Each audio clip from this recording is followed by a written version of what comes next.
Hello, everyone, and welcome back to Esoterica's The Interview. I'm Leah Eichler, and I'm here with our editor-in-chief, Susan Caddo. And today we have a distinct pleasure of welcoming celebrated and award-winning Canadian author, Joseph Kertes. Joe, thank you for joining us today. Thank you for asking me. It's a pleasure. That's great. And I am, just to let you know a little bit more about Joe. He was born in Hungary, which he fled with his family to Canada after the Revolution of 1956. Is based in Toronto and is the author of 5 novels and 2 children's books. Joe received the Stephen Leacock Medal for humor. He is very funny for his first book, Winter Tulips. His 5th book, Gratitude, won the U.S. National Jewish Book Award for fiction. And he also won the Harbourfront Festival Prize in 2017 for contribution to the Canadian literary community. In part, this springs from his work at Humber College, where as Dean of the School of Creative and Performing Arts, he founded the Humber School for Writers, which is internationally acclaimed, and the Comedy Writing and Performance Program, also internationally acclaimed, the only one of its kind, and as well as the Creative Book Publishing Program. And, you know, with those, there are other accomplishments too, but when it comes to writing in Canada, Joe is really a preeminent figure who has been an incredibly generous mentor to so many people in Canada's literary community, as well as aspiring writers. He's someone who other writers rely on, can trust to read their drafts, answer their questions. He's just a generally very huge figure in the literary community who is also just a very nice person and an accomplished writer. So I'm so happy to talk to you today, Joe. Thank you. I wish my children could have heard what you just said. It's being recorded, so you can send it to them later, and they can say, "Hey, that's they call me an extremely minor celebrity." Oh, that's great. Okay, well, you loom large here. Yeah. I actually have props because Joe, I've read most of your books. I have Gratitude right here, whoops, and I have My Last Impressions and The Afterlife of Stars. I must have given it to someone because I can't seem to find it at my library. But you know, it is a joy to have you here, and I won't reiterate what Susan said because I don't think I could even I don't think I could do it. I think she just knocked it out of the park. But you know, the real essence of your books is really they're comedy, but they're also quite serious, and that's a really fine line to tread, right? Yes. Mm-hmm. Well, I mean, with my latest novel, see, I'm inclined to. I have a comic view of the world. I think the world's an absurd place, so I'm inclined to write comically, in a comic voice. I have a comic viewpoint, but but some subjects are so serious that they just don't lend themselves to it. So, I've written, what I would call, I can't call them tragedies in the traditional sense, because they aren't about great people falling, but they're very dark and very, dramatic in that sense. There's a lot of tragedy in the past in my history, so it was chasing me all my life, and I finally had to grapple with it in fiction. Mm-hmm.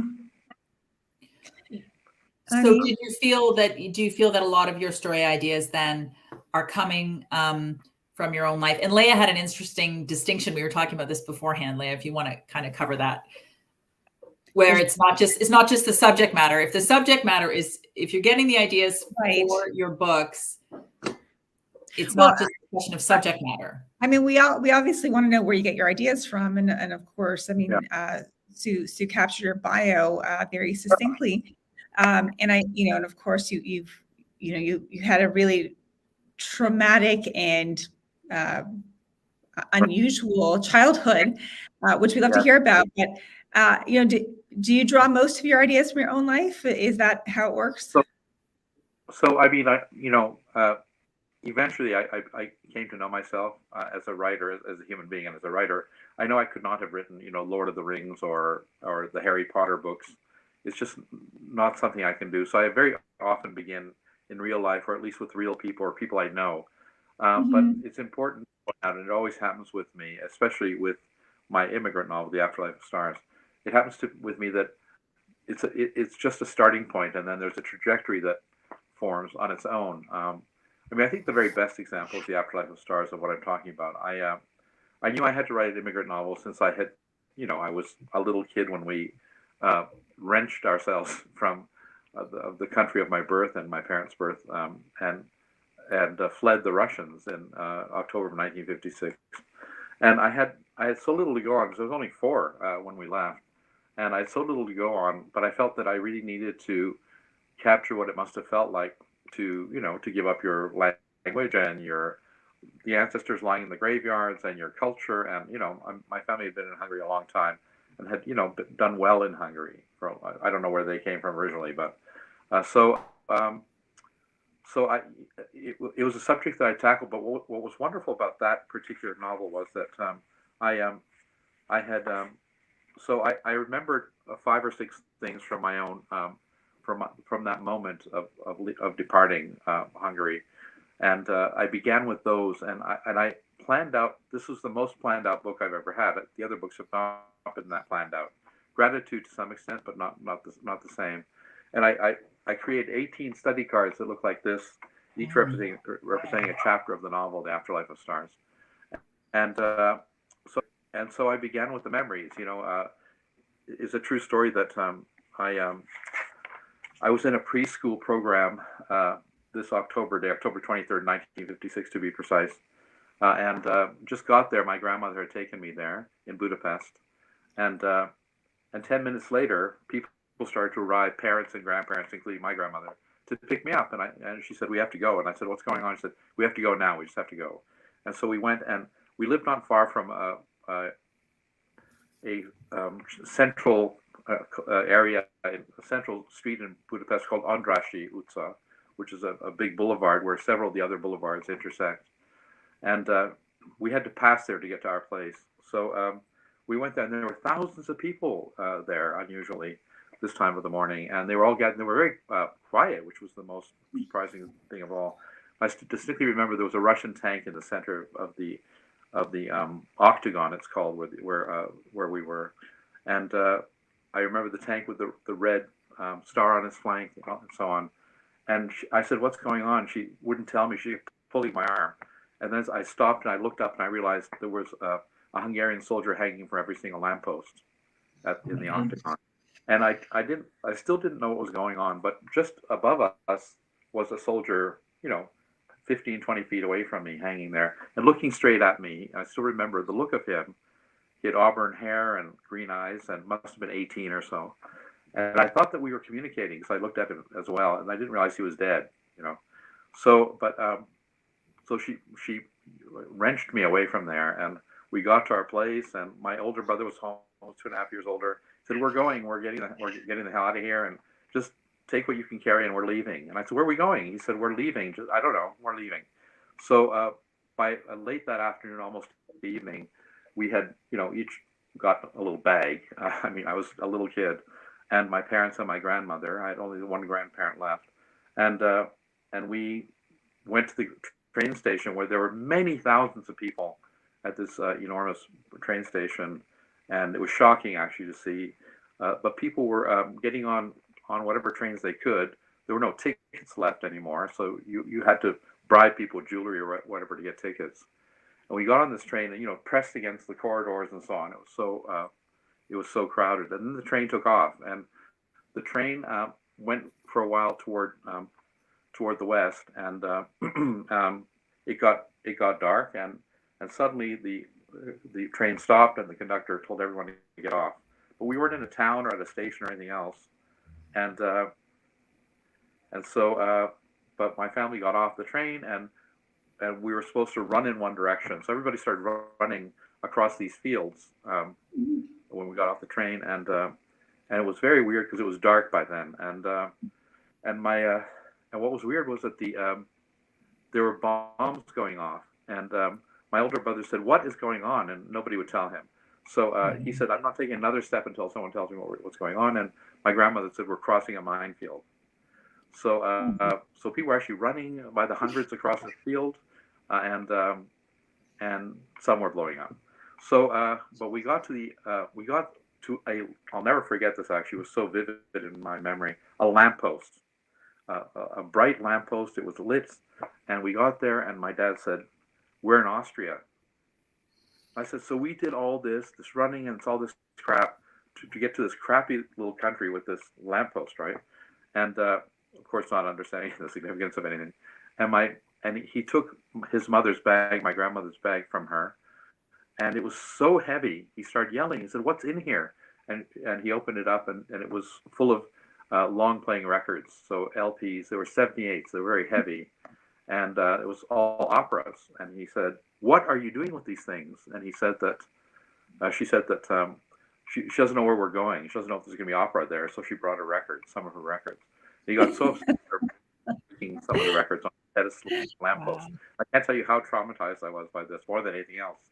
This breaking of these records.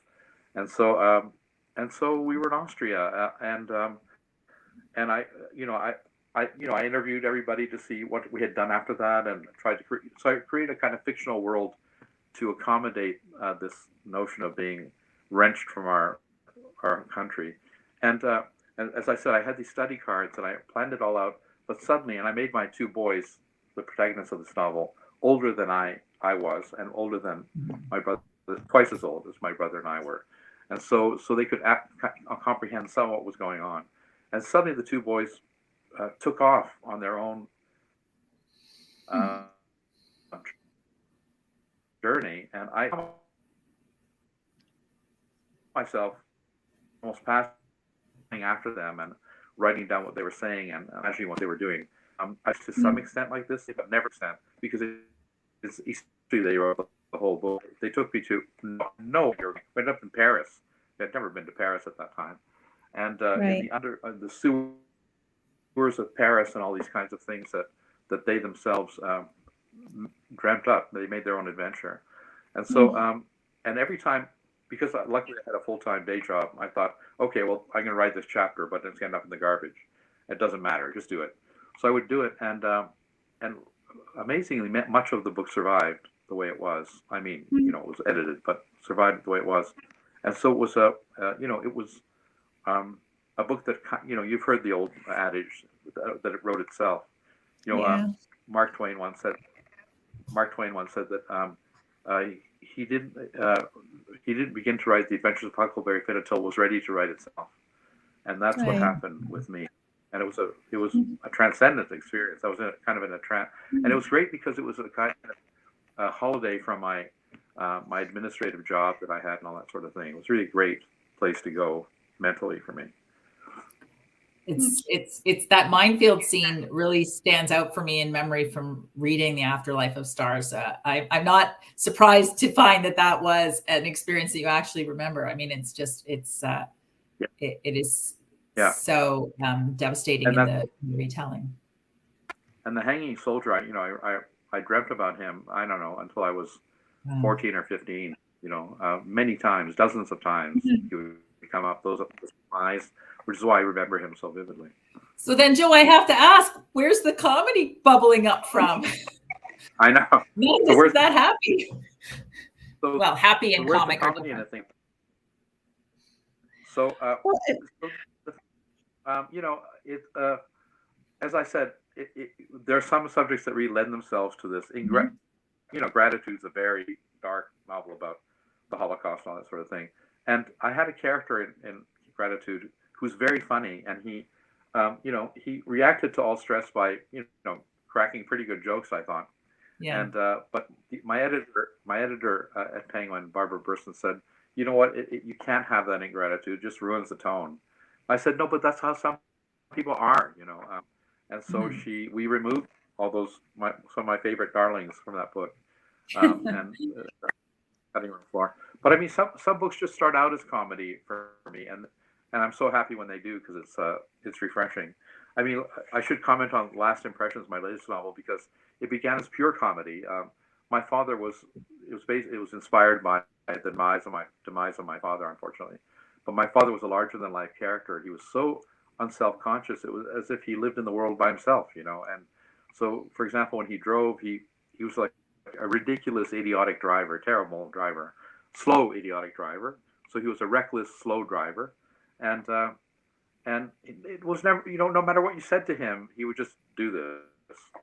So I wrote the whole book mostly to make my kids and wife laugh about my dad.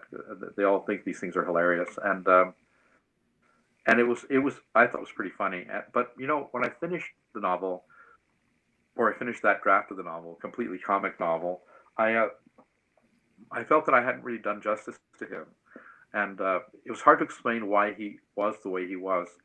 And I feel in that novel that it was the first time I really realized you can't really get to know anyone entirely, anyone else entirely, even yourself entirely. You can only do kind of a composite sketch of that person.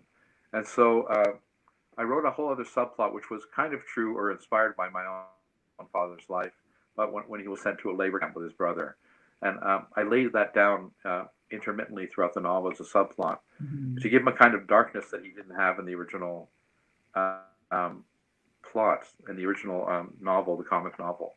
And it grew and grew in importance, and it kind of explained who he was to some extent. I mean, you could never explain someone entirely, but so it was a mixture of comedy and let's call it drama, if not tragedy. Right. My father lost his only brother in real life, and his only brother was a great heroic figure in his life. He was almost a mythic figure in his life because he was 21, the brother, and Bela was his name, and he was hugely accomplished, but died. So my dad came back on his own in the labor camp. So I thought that story, and he never forgave himself for being the one who came back. There was something always awful about that for him. Never forgave himself. And on my parents' gravestone, my father's brother's name is carved on it too. I don't know whatever happened. No one found out what happened to him. That's so fascinating. Anyway, I thought that story would deepen the comic character on the surface. It was an experiment because you can't mess with comedy too much, because then it's not comedy. It's people don't appreciate it for that. But it's interesting. I mean, those finding funny moments in kind of the depths of tragedy. I mean, even when you related that story about the opera records, I mean, it's funny because it's absurd, because you can see it's such a human thing to do, to say, well, what if there's no opera in this new world that we're about to enter? I mean, who knows, right? And the things we hang on to sometimes are sad and ridiculous and hilarious all at the same time. It's people trying to make the best of a horrible situation, and finding, the. Yes, it was, it was extraordinary.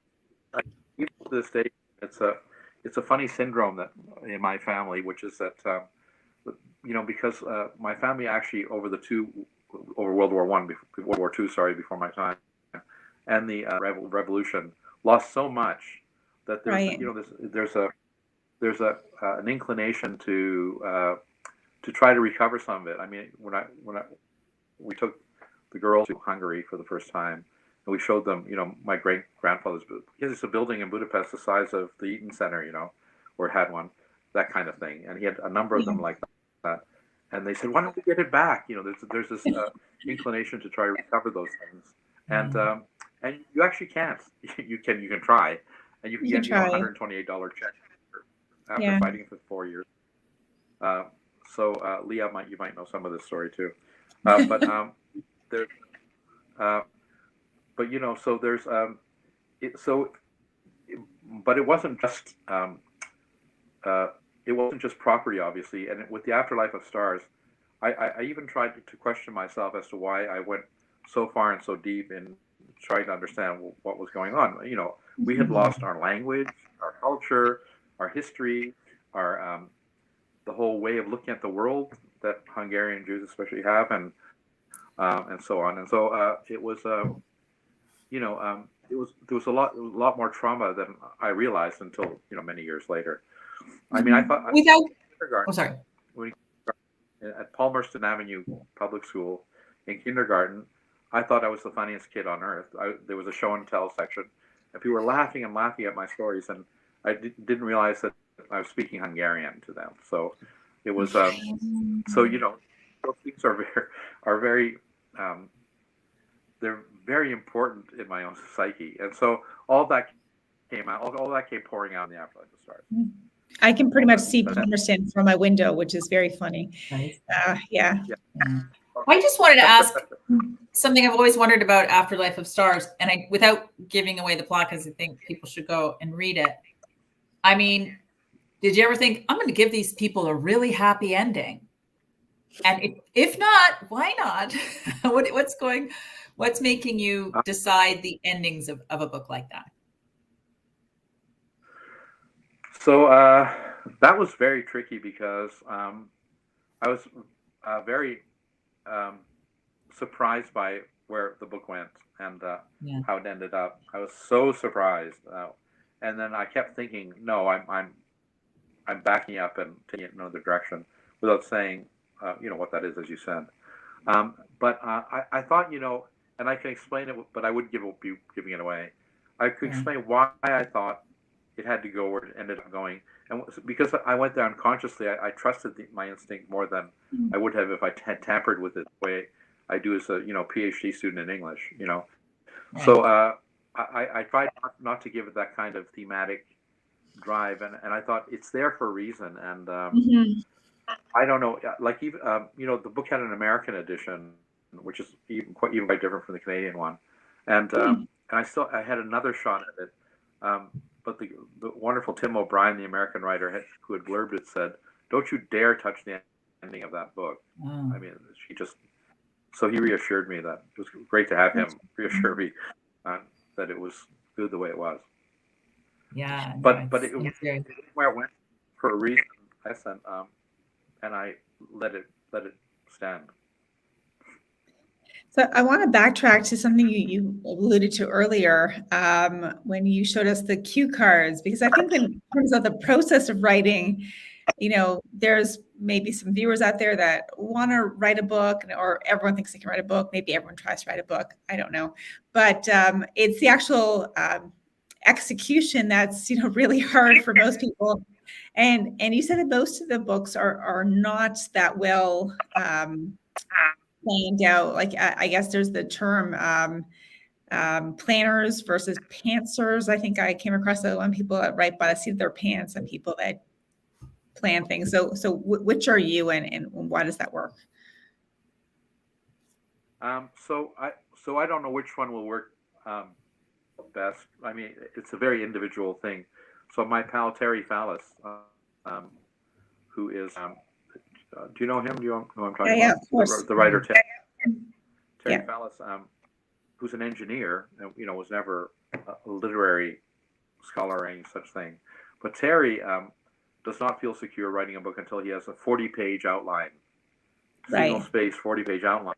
So every single event and dialogue exchange is written out before he even begins. So in fact, he's written the whole book before. So all of it's execution after that. Right. And I find that approach extraordinary because I like to write kind of character-driven novels, and I always know my book has started to roll along when the characters acquire their own life, right, and to determine their own fate. So I don't feel I feel if I planned that thoroughly, it would be a confining, constricting kind of experience. And for me, the joy of writing is in the doing of it. So, and discovering new things that the characters give me or deliver to me are the joy of it. I mean, certainly the joy of writing is not in making millions of dollars. The joy of writing is in the doing of it. And even if you get published, it's okay. I mean, I